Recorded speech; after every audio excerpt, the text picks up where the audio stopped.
I wouldn't stop there. I would come on up even to 1863 and watch a vacillating president by the name of Abraham Lincoln finally come to the conclusion that he had to sign the Emancipation Proclamation, but I wouldn't stop there.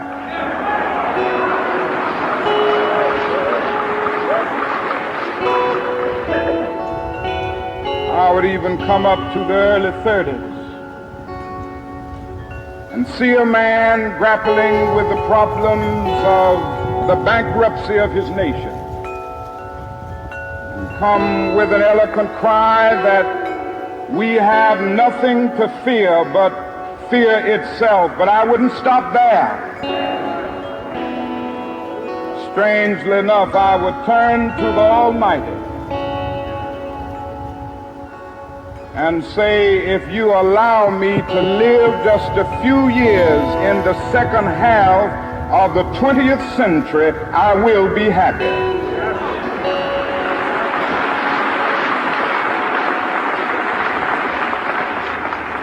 Now that's a strange statement to make because the world is all messed up. The nation is sick. Trouble is in the land, confusion all around. That's a strange statement. But I know somehow that only when it is dark enough can you see the stars. And I see God working in this period of the 20th century in a way that men in some strange way are responding. Something is happening in our world.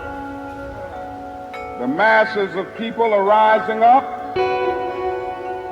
and wherever they are assembled today, whether they are in Johannesburg, South Africa, Nairobi, Kenya, Accra, Ghana, New York City, Atlanta, Georgia, Jackson, Mississippi, or Memphis, Tennessee, the cry is always the same: we want to be free.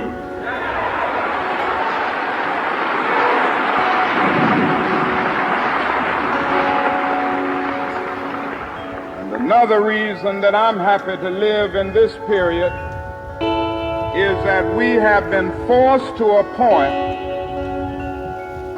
where we are going to have to grapple with the problems that men have been trying to grapple with through history, but the demands didn't force them to do it. Survival demands that we grapple with them. Men for years now have been talking about war and peace, but now no longer can they just talk about it.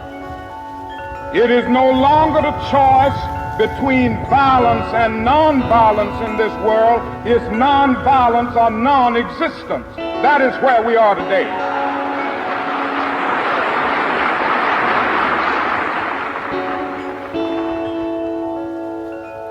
And also in the human rights revolution,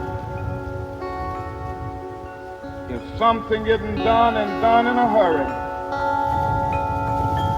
bring the colored peoples of the world out of their long years of poverty, their long years of hurt and neglect, the whole world is doomed.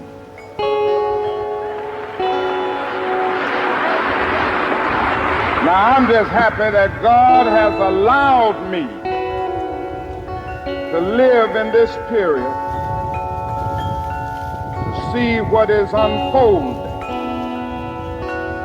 And I'm happy that he's allowed me to be in Memphis. I can remember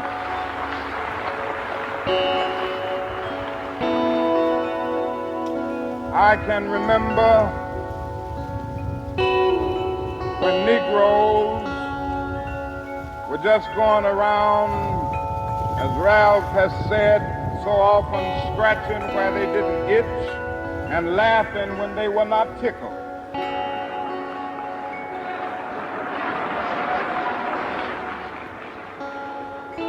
That day is all over.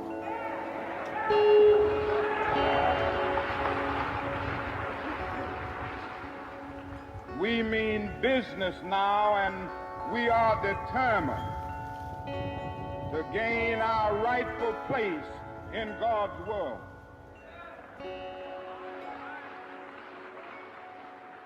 And that's all this whole thing is about. We aren't engaged in any negative protest and in any negative arguments with anybody.